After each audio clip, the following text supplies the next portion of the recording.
Il y a encore quelques années, je ne comprenais rien à l'investissement, l'argent rentrait, l'argent sortait, je travaillais pour ça, mais à la fin du mois, il ne restait plus rien. Alors j'ai décidé de faire ce que 99% des gens ne font pas, j'ai lu 43 livres sur l'argent, la réussite financière et surtout l'investissement. Alors au début, je vous avoue, c'était un peu le chaos entre les conseils complètement opposés, les stratégies qui étaient incompréhensibles, mais après des centaines d'heures, j'ai finalement compris certains principes universels que tous les multimillionnaires et milliardaires de ce monde appliquent. Si tu utilises ces principes, même en partant de zéro, tes finances personnelles peuvent littéralement exploser dans les années à venir et je vais te les résumer en quelques minutes. Alors reste bien jusqu'au bout de la vidéo car la dernière leçon peut littéralement faire changer ta vie financière pour toujours. Leçon numéro 1 avec Benjamin Graham et le livre L'investisseur intelligent. Si tu veux comprendre comment les grands investisseurs de ce monde investissent,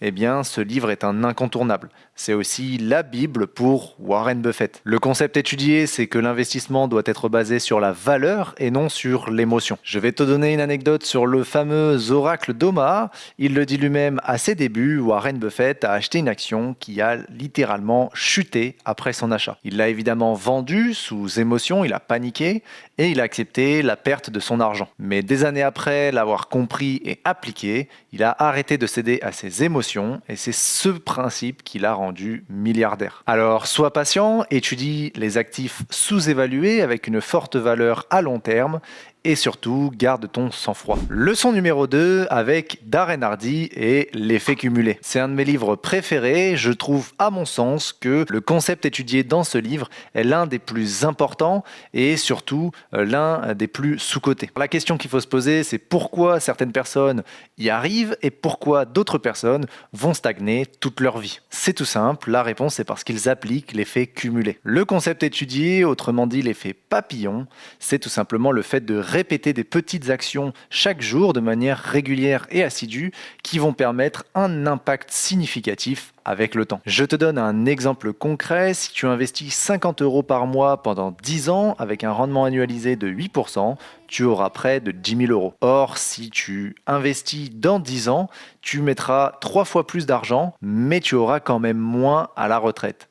Ce que je veux dire par là, c'est que la petite action que tu auras répétée pendant 10 ans te permettra d'aller beaucoup plus vite puisque tu auras un capital qui, par l'effet cumulé, va croître et donc tu auras besoin de mettre moins d'argent que quelqu'un qui commencerait 10 ans après avec 3 fois plus d'argent mensualisé. Le principe est donc simple, le but étant de commencer le plus tôt possible, autrement dit maintenant, même avec peu d'argent et de laisser faire le temps puisque le temps est une vertu. Leçon numéro 3 avec Cal Newport et son fameux livre Deep Work. Si tu veux gagner énormément d'argent ou ne serait-ce que plus d'argent que ta situation initiale, il faut que tu sois en capacité de te concentrer intensément. Il faut que tu restes focus sur des tâches à forte valeur ajoutée. Parce que oui, notre cerveau est bombardé d'informations dans tous les sens et ce au quotidien. Ça ne s'arrête jamais entre les réseaux sociaux, les interactions, les notifications, etc. etc. On est en permanence dans un brouhaha et ça ne nous permet pas de rester focus. Par contre, ceux qui réussissent sont des personnes qui arrivent à maîtriser leur concentration et produisent jusqu'à 10 fois plus que les autres. Bill Gates est l'une des personnes les plus riches du monde et pourtant, il s'isolait lui aussi 2 semaines par an pour réfléchir aux plus grandes décisions de Microsoft. Résultat, Microsoft est devenu un empire. Le principe est donc simple, coupe ton téléphone, coupe toutes tes distractions, les notifications, etc., le son, essaye de vraiment te créer aussi des plages horaires pour travailler, donc vraiment te dire de telle heure à telle heure, vraiment je me concentre que sur ça, et tu vas voir, tu vas gagner en productivité fois 100, et surtout développe des compétences à forte valeur ajoutée.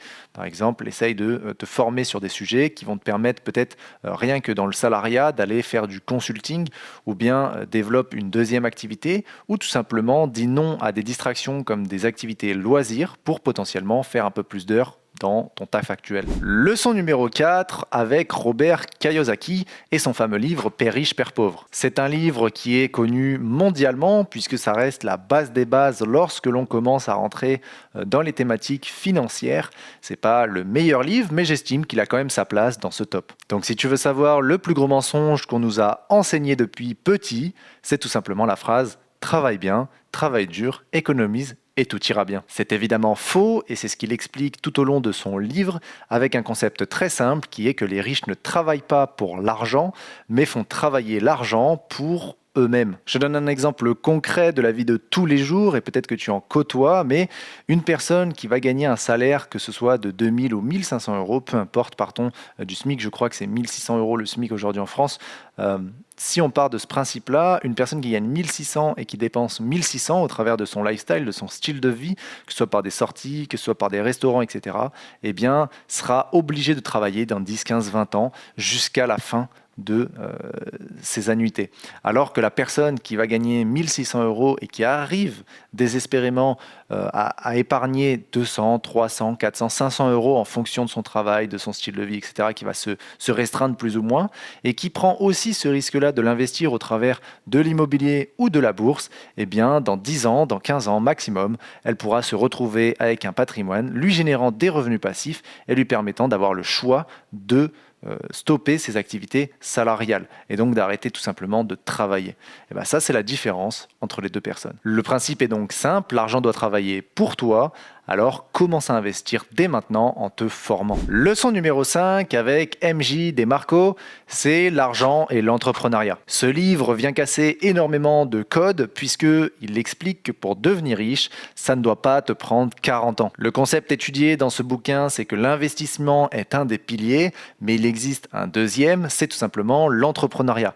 Le fait de créer un business sur le côté, ça peut facilement accélérer ta richesse personnelle. Petite anecdote avec Jeff Bezos et son entreprise grandiose qui est Amazon aujourd'hui, je pense que la plupart d'entre vous l'utilisent comme moi évidemment, a démarré dans un garage. À la base, son objectif était de vendre uniquement des livres, c'était de faire une bibliothèque en ligne. Ça, malheureusement, a débordé sur autre chose puisque ça ne prenait pas au début. Aujourd'hui, ça reste quand même le plus grand vendeur de livres sur Terre. Et pour autant, c'est une personne qui a décidé, lorsqu'il a gagné de l'argent avec son entreprise, de ne pas s'augmenter son salaire pour pouvoir investir dans d'autres actifs et se sécuriser, mais bien de réinvestir chaque centime dans sa propre société, ce qui lui a permis son fameux succès aujourd'hui et la renommée d'Amazon. Attention quand même, l'entrepreneuriat n'est pas trop différent de l'investissement puisque le fait de posséder des parts sociales dans une entreprise reste une forme d'investissement. Donc le principe est donc simple, c'est tout simplement qu'investir c'est bien, mais ça va prendre plus de temps alors qu'un business peut lui te faire décoller beaucoup plus vite. Alors maintenant, je vais te donner la leçon qui selon moi permet de booster tes finances. Après avoir lu 43 livres sur la thématique, s'il n'y a qu'une seule chose que je devais retenir, c'est tout simplement celle-ci. Ton argent reflète tes habitudes. Les riches ne sont pas juste chanceux, ils ont des systèmes et des habitudes que 99% des gens n'ont pas. Ils épargnent, quoi qu'il arrive, leur argent en premier, avant de le dépenser.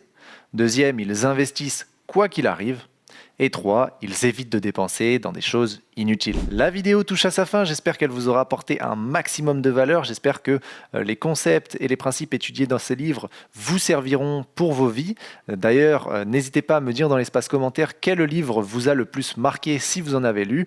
Et d'ailleurs, j'ai créé un groupe Discord pour ceux qui veulent aller plus loin, où on va échanger sur les thématiques des finances personnelles, donc fiscalité, investissement immobilier, etc. etc. Donc n'hésitez pas à le rejoindre, je vous attends nombreux, et sur ce, je vous dis à la prochaine. Ciao tout le monde, bye.